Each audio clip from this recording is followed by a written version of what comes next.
NEET बस 2 महीने दूर है और अभी भी तुम्हारे बायोलॉजी का सिलेबस हाफ है या स्कैटर्ड है। कभी लगता है यार बायोलॉजी तो बहुत इजी सब्जेक्ट है, लेकिन फिर उसमें मार्क्स क्यों नहीं बढ़ रहे हैं, 250 से ऊपर मार्क्स जा क्यों नहीं रहे हैं। तो सुनो, अगर तुम्हारा भी टारगेट 340+ है तो मैं तुम्हें आज 60 डेज का एग्जैक्ट रियलिस्टिक प्लान बता रही हूँ जो टॉपर्स फॉलो करते हैं और जो मैंने फॉलो किया था अपने टाइम पे, जिसकी वजह से मेरे मार्क्स 340+ बने हैं। So hi guys, I am Naushin, MBBS third year student of government medical college. देखो सच बताओ, बुक खोलते हो, 2 पेज पढ़ते हो, उसके बाद तुम्हें लगता है कि थोड़ी देर रील स्क्रॉल कर लेते हैं, फिर रील स्क्रॉल करते हो, फिर टाइम पास हो जाता है।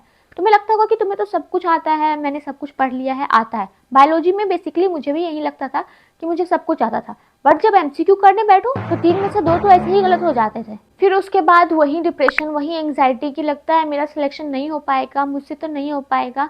बट सुनो, प्रॉब्लम तुम्हारी मेहनत में नहीं है, प्रॉब्लम मैं हमेशा बोलती हूँ कि तुम्हारी स्ट्रेटेजी में है। तुम अपने स्ट्रेटेजी को ठीक कर लोगे ना तो तुम्हारे सिलेक्शन अभी भी हो सकते हैं। इवन अगर तुम अभी 150-200 मार्क्स भी ला रहे हो तो तुम 340+ ला सकते हो, अगर अभी तुमने ये 60 डेज का प्लान यूज किया तो। क्योंकि मैंने भी अपने बायो के मार्क्स को लास्ट के 3-4 महीने में ही बूस्टअप किए हैं, तो तुम भी कर सकते हो। देखो, नीट में बायोलॉजी बहुत इंपॉर्टेंट है, तुम लोगों को पता ही है कि आधे मार्क्स जो होते हैं वो यहीं से तुम्हारे आएंगे। 360 मार्क्स तो तुम्हारे बायोलॉजी से ही बन जाते हैं। सुनने में इम्पॉसिबल लग रहा है, मुझे भी लगता था, लेकिन तुम सुनो, ये बिल्कुल भी इम्पॉसिबल नहीं है, ये अभी भी पॉसिबल है। इवन तुम अभी 100-150 पे हो तो बस तुम इस स्ट्रेटेजी को अच्छे से फॉलो करो जो मैं आगे बताने वाली हूँ। और पूरी स्ट्रेटेजी देखने के लिए वीडियो बिल्कुल भी स्किप मत करना, क्योंकि ये तुम्हारे लिए बहुत इंपॉर्टेंट होने वाली है। मैं क्यों बोल रही हूँ कि ये अभी 2 महीने में भी पॉसिबल है, क्योंकि नीट में जो है 90% क्वेश्चन एनसीईआरटी से आते हैं, वो भी स्पेशली बायोलॉजी में। बायोलॉजी में तो 90% क्वेश्चन जो होते हैं वो एनसीईआरटी से आते हैं, पीवाईक्यू से आते हैं, पीवाईक्यू वाले टॉपिक से आते हैं। तो तुम उससे कवर कर लेते हो ना तो तुम्हारे ऐसे ही बहुत सारे नंबर बन जाएंगे। देखो, स्टूडेंट सबसे बड़ी गलती क्या करते हैं, इस टाइम पे आके बहुत सारे स्टूडेंट जो है वो दूसरे बुक यूज करने लगते हैं। मैंने भी अपने फर्स्ट अटेम्प्ट पे ये गलती की थी, क्योंकि मुझे लग रहा था मैंने एनसीईआरटी तो पढ़ा पर मेरे से एनसीईआरटी तो अब हो नहीं रही है, मैं कोई और बुक ट्राई करके देखती हूँ। लेकिन सुनो, तुम एनसीईआरटी पढ़ तो लियो, लेकिन तुमने एनसीईआरटी को अच्छे से नहीं पढ़ा है। इस वजह से तुम अभी दूसरे बुक पे जाने से अच्छा है तुम एनसीईआरटी को अच्छे से करो। कैसे तुम्हें एनसीईआरटी पढ़ना है, क्योंकि तुम्हें पैसिवली रीड नहीं करना है बस एनसीईआरटी। तुम फॉर एग्जाम्पल एक सेल वाले चैप्टर पढ़ रहे हो, तुमने मियोसिस माइटोसिस पढ़ा है, वो पैराग्राफ एक पेज में दिया हुआ है, ठीक है। तो तुमने बस पैसिवली अगर रीड कर लिया ना तो तुम्हें कुछ भी याद नहीं रहेगा, एक तरफ से घुसेगा दूसरी तरफ से निकल जाएगा। अगर तुम क्या करो ना कि पहले तुम एक पेज पढ़ लेते हो और उसके बाद तुम एक्टिव रिकॉल करते हो, अपने आईज को क्लोज करो और उसके बाद सोचो कि तुमने क्या पढ़ा इस पेज में। मैंने ये पढ़ा, ये पढ़ा, ये पढ़ा, जो भी तुमने पढ़ा तुम एक बार रिकॉल कर लो। तुम्हें नहीं याद आएगा फर्स्ट बार में, 50% याद आ सकता है, 40% याद आएगा, बहुत कुछ नहीं याद आएगा। लेकिन जहां पर तुम्हें नहीं याद आएगा तुम उसे दोबारा से देखो। जब तुम उसे दोबारा से देखोगे तो जब तुम सेकेंड टाइम एक्टिव रिकॉल करोगे ना उसे, तो तुम्हारे 80% तुम्हें याद आ जाएगा।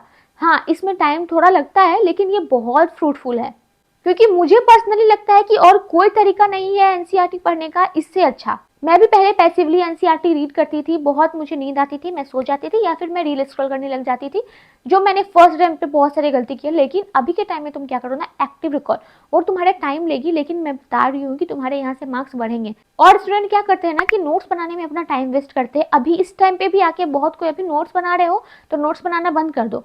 फॉर एग्जाम्पल, मैंने अपने फर्स्ट अटेम्प्ट पे क्या किया था ना, एनसीईआरटी तो मेरे से पढ़ी नहीं जा रही थी, मैंने रिप्रोडक्शन वाले चैप्टर पहले ही पढ़ लिया है फॉर एग्जाम्पल, और उसके बाद मैं क्या कर रही हूँ ना कि मैं वन शॉट देख रही हूँ, क्योंकि मुझे याद तो कुछ नहीं है रिप्रोडक्शन में। मैं वन शॉट देखने जाऊंगी लास्ट 2 मंथ में, और मैं वन शॉट देखती हूँ, फिर वन शॉट में जो वो नोट्स बता रहे हैं मैं उसे दोबारा लिख रही थी। मैं उसे जब दोबारा लिख रही थी तो मेरे उसमें टाइम वेस्ट हो रहे थे। अब मैं वो नोट्स पढ़ूंगी, मैं नोट्स पढ़ूंगी, फिर मैं उसे याद करूंगी, वहां मेरे टाइम वेस्ट होंगे, फिर उसके बाद मैं उसके क्वेश्चन करूंगी, फिर उसके बाद भी मुझे एनसीईआरटी पढ़नी ही है, मुझे एनसीईआरटी में टाइम देना ही है। तो क्यों ना मैं डायरेक्ट एनसीईआरटी ही पढूं, क्यों ना मैं डायरेक्ट एनसीईआरटी में ही अपना टाइम दूं, मैं क्यों नोट्स बनाने में अपना टाइम वेस्ट करूं, क्योंकि टाइम बिल्कुल भी नहीं है। और एक और सबसे बड़ी गलती करते हैं स्टूडेंट कि एमसीक्यू कम प्रैक्टिस करते हैं। एमसीक्यू तुम कम प्रैक्टिस कर रहे हो मतलब तुम्हारा सिलेक्शन नहीं होगा।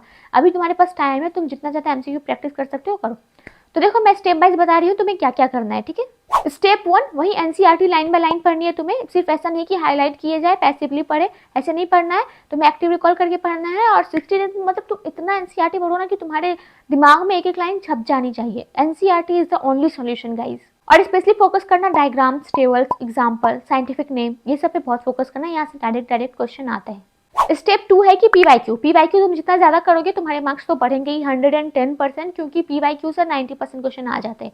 बहुत सारे क्वेश्चन जो होते हैं वो direct same question same option उठ के आते हैं, तो पीवाईक्यू बिल्कुल भी मिस मत करना, 35 ईयर का पीवाईक्यू कर सकते हो अगर करना चाहते हो, लेकिन मैं तो यही सजेस्ट करूंगी कि अभी रिसेंट 10 ईयर के करो और उस टाइप के क्वेश्चन करो, पीवाईक्यू टाइप्स क्वेश्चन करो, कॉन्सेप्ट समझ लो कि एग्जामिनर पूछना क्या चाहता है, उस टाइप के क्वेश्चन करो तो तुम्हारे मार्क्स बढ़ेंगे।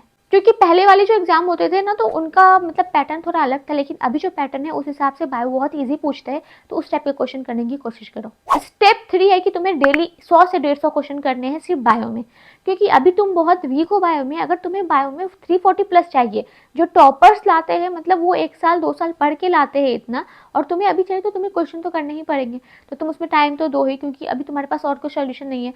तुम 100 से 150 क्वेश्चन करने की कोशिश करो, मिनिमम 100 क्वेश्चन तो करो ही।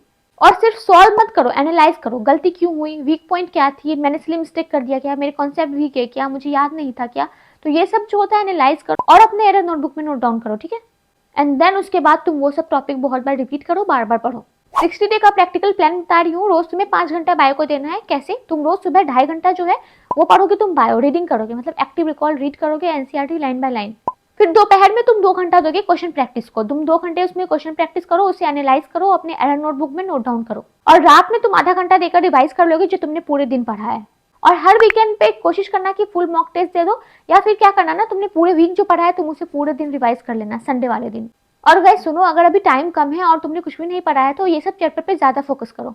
Human physiology, genetic and molecular biology, ecology, plant physiology and reproduction. देखो, सिलेक्शन उनका नहीं होता है जो बहुत इंटेलिजेंट है, सिलेक्शन उनका होता है जो अभी के टाइम में बहुत कंसिस्टेंट है। लास्ट के कुछ महीने में तुम जितना अच्छा पढ़ोगे ना, तुम्हारे सिलेक्शन का चांस जो होता है वो उतना ज्यादा बढ़ जाएगा। अगर तुम पूरे कंसंट्रेशन के साथ अभी से रोज 5 घंटे बायोलॉजी को देते हो ना, तो मैं तुम्हें गारंटी दे रही हूँ तुम्हारा 340 प्लस जरूर आएगा। और अगर आप चाहते हो कि मैं ऐसे ही फिजिक्स और केमिस्ट्री का लास्ट 2 मंथ स्ट्रेटेजी आपके साथ शेयर करूं जिससे कि आपके मार्क्स बूस्टअप हो जाए, तो कमेंट करना मत भूलना। और गाइज, मैं डेली अपने टेलीग्राम चैनल पे पीवाईक्यू करवा रही हूँ, तो तुम मेरे चैनल को सब्सक्राइब करो, डिस्क्रिप्शन बॉक्स में जाओ, वहां से टेलीग्राम चैनल को ज्वाइन करो एंड धीरे धीरे करके अपने पीवाईक्यू को कवर करो। एंड हाँ, वीडियो थोड़ा भी हेल्पफुल लगा होगा तो सब्सक्राइब करना मत भूलना एंड लाइक एंड कमेंट भी कर देना, और अपने स्ट्रगलिंग दोस्तों के साथ शेयर करना मत भूलना। Okay, bye.